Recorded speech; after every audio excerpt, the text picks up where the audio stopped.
Hi guys, my name is Kylie Goodrich and this is my psychology capstone presentation. I'm really excited to be here sharing my experience with you guys and hopefully you guys enjoy my presentation. So I want to give a quick overview of the topics I'll be covering in this slideshow. The first one I'll be going over is just a little background information on me, just so you guys have a better understanding of who I am, where I come from, my background, why I chose Southern Oregon, and just my little bit of general information, I guess. And then I'll be going into adapting to a pandemic, which we all know that COVID took a toll on all of us, so I believe it's really important to share my trials and tribulations with you guys, just so I think we have something to not necessarily bond over, but rather show that we all went through very different experiences with the pandemic, but it also shows how much we've come through since the pandemic and how we are all here in Capstone and everything. We're about to graduate, all of us, hopefully. And so I think it goes to show that even though there are trials and tribulations through this pandemic, we all got through it in different ways. I just wanted to share my experience of that. And then I'll be going into two of my favorite classes here at Southern Oregon, social psychology and drugs and behavior. These two classes really gave me tools that will help me be successful in life. Social psychology was taught by Dr. Emily Reeder. She's a great professor. Drugs and behavior was taught by Dr. Patricia Prunty, and both these professors had a long-lasting impact on my life. And finally, I'll go over what's next in my journey of life, my career choices, if I'm going to be going over any extra schooling, and just overall what's next in the future for me.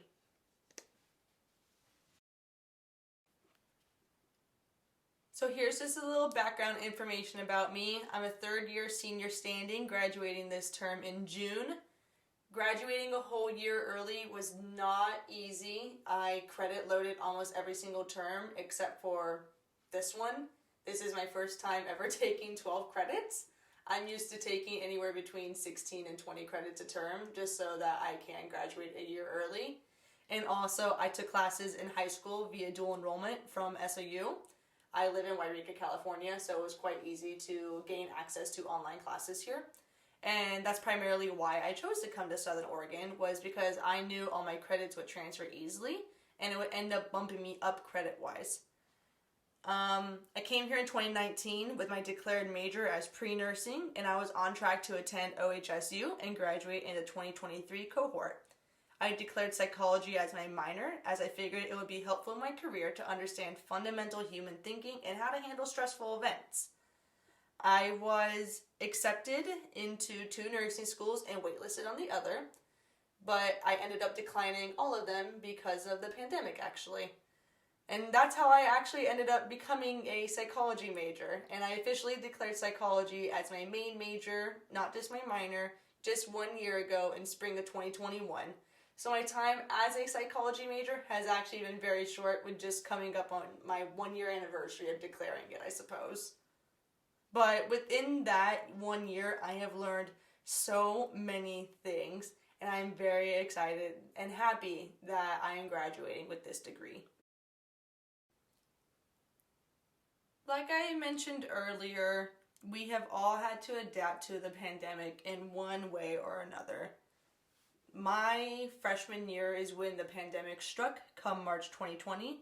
The virus struck our little community, and what was supposed to be a simple 2-week spring break turned into a 6-month stay-at-home order.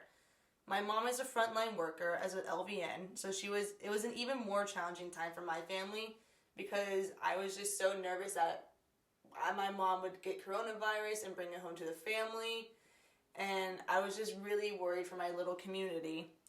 And spring 2020 was my first time experiencing online schools and meeting over Zoom for my lectures, and soon Zoom and discussion boards became my new regular the next fiscal school year. And like I said before, I applied to 5 nursing schools, got into 2, waitlisted on 1, and was rejected from the rest. During my interviews for nursing school, I asked if the school was going to have clinical online or in person. And sadly, all the schools I asked said that they would be strictly online due to the pandemic. These responses made my decision of going to nursing school very easy, actually. I simply wasn't going to go. Um, I laugh now, but it was actually a really hard decision back just a few years ago.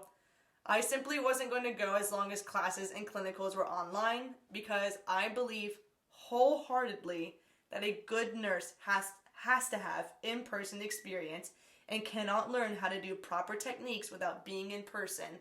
Rather, it's practicing in a simulation lab on a practice dummy or actually gaining experience in a hospital. I do not believe that you can be a good healthcare provider without dealing with proper techniques in person. I do not believe that you can learn how to insert a catheter on a computer and then take those skills that you learn from a computer and bring them into a hospital. I don't believe that. So I sat in my dorm room trying to figure out the following steps, and I called my mom, I talked to my counselor, talked to my advisors. I knew that I wasn't going to drop out of school because I had too much of a passion for learning. So I contacted my advisors and decided to drop my minor and declare psychology as my major in spring of 2021. Alrighty, so social psychology was my first ever psychology class in person, and it was taught by Dr. Emily Reeder, fall of 2021. Dr. Reeder is probably one of my favorite professors I have ever had. She has impacted not only my education, but my personal life as well. And through her teachings and everything, I've learned a lot about myself and about the people around me. The course lawn project for this class was a fundraising group project. We decided to do a coin drive for my group for the Maslow Project, which is a program that strives to help homeless youth in the Jackson County area.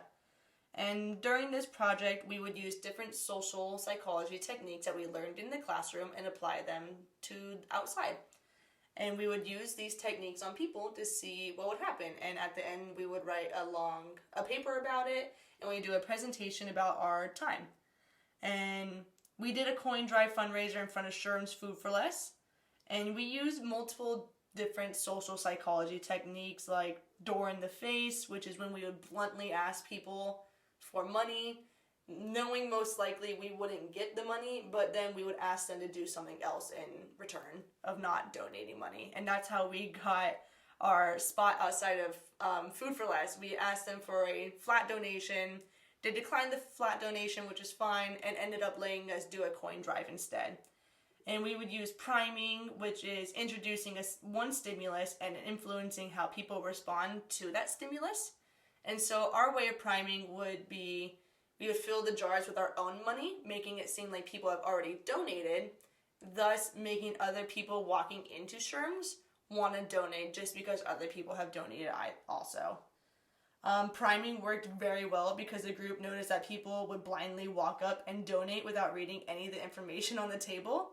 And my group decided to host this event for 3 weekends, and at the end of the event, we raised over $2,000 for the Maslow Project. And this class gave me a better understanding of human behaviors and the way humans react to different situations and stimulations. And in addition, doing this fundraiser helped me gain confidence in my speaking skills, and I am now more confident in public speaking. This project also expanded my knowledge in just different resources that Jackson County has also.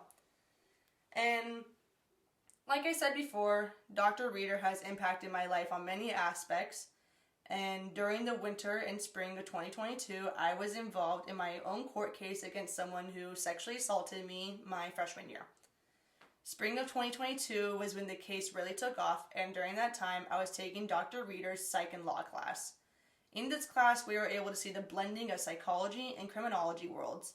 Learning about the court system in class helped me understand what was going on during my own court case. Dr. Reeder was also there when I got my hearing packet and was there for me when I was going through different hearing processes, meeting with my court advisors, and gave me extra resources and advice on who to reach out to. And she was constantly checking on me, showing me that she genuinely cares about her students. And that's honestly why she's made such a lasting impact on my life. On to the second class that really impacted my time here. This was drugs and behavior, also known as psychopharmacology. This was taught by Dr. Patricia Prunty, and this class was an online format, but Dr. Prunty made the course engaging and interesting. One of the end-of-term course projects was an addiction simulation. The class for 48 hours was to simulate a substance abuse, and in this class we were addicted to ice cubes.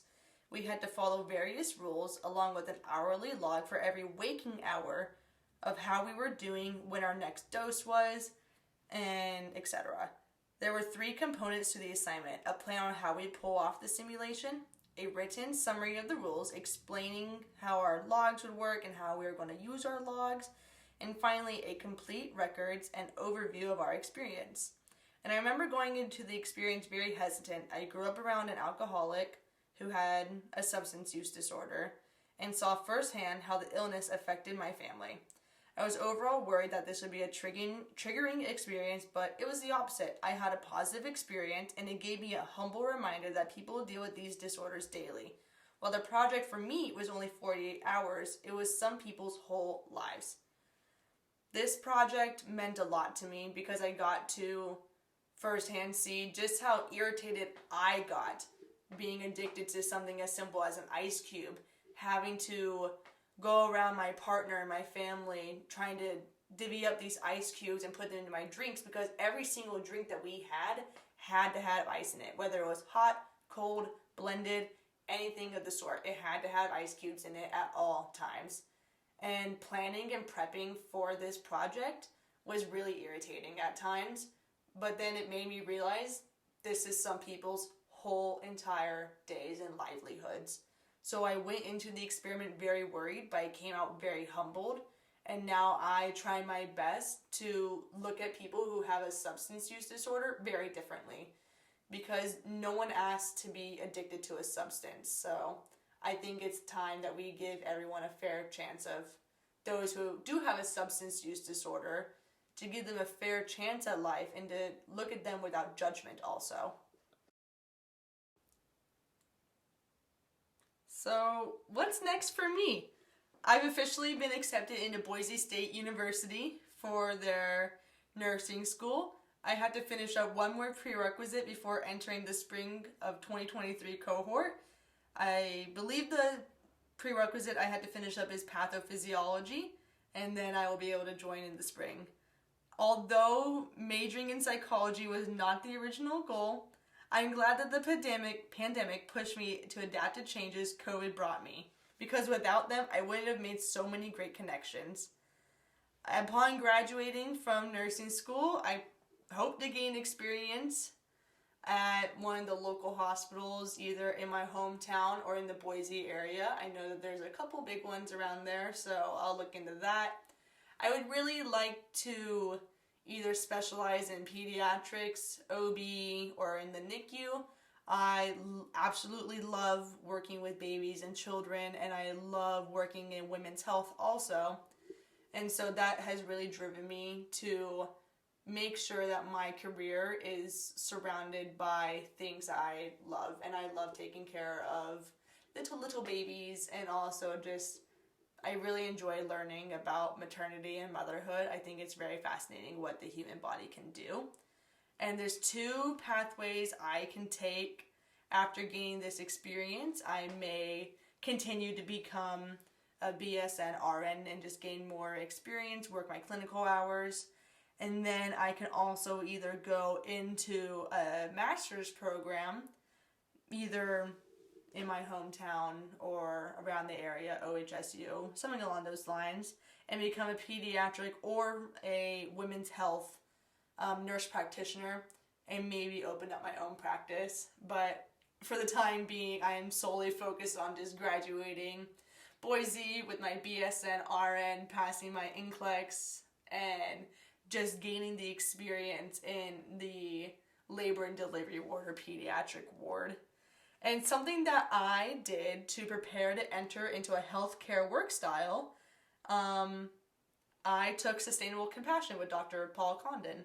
And I know that going into healthcare, there is a risk of burnout.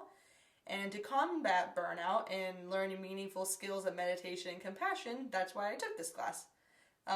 This class has taught me many valuable skills and also gave me a very strong foundation on how to support people in caring roles. And this class has taught me different techniques for meditation, and even now, if I sense I'm getting overwhelmed, like when I'm recording this voiceover, I can just pause, come back to my breath, acknowledge my feelings, and let them be, and carry on with my day. And I really do plan on taking these skills I learned in the psychology department, and just any department that I took in SOU, and I plan on using them in my nursing practice. I just want to thank you guys for watching this video. I know it's pretty lengthy. I didn't mean for it to be this long. I guess I didn't realize how much I like talking about my experience at SOU. But I do just want to thank every single one of you who have watched this video, and to all my professors that may watch this video if I send it to you guys and everything. And so I'm just very grateful for all the connections I made here at SOU. And for now, I'm retiring my red and black in exchange for some blue and orange. So as much as I have loved being a Raider, I'm very excited to exchange it in for being a Bronco for the next couple years. So I just, again, want to say thank you to every single one of you.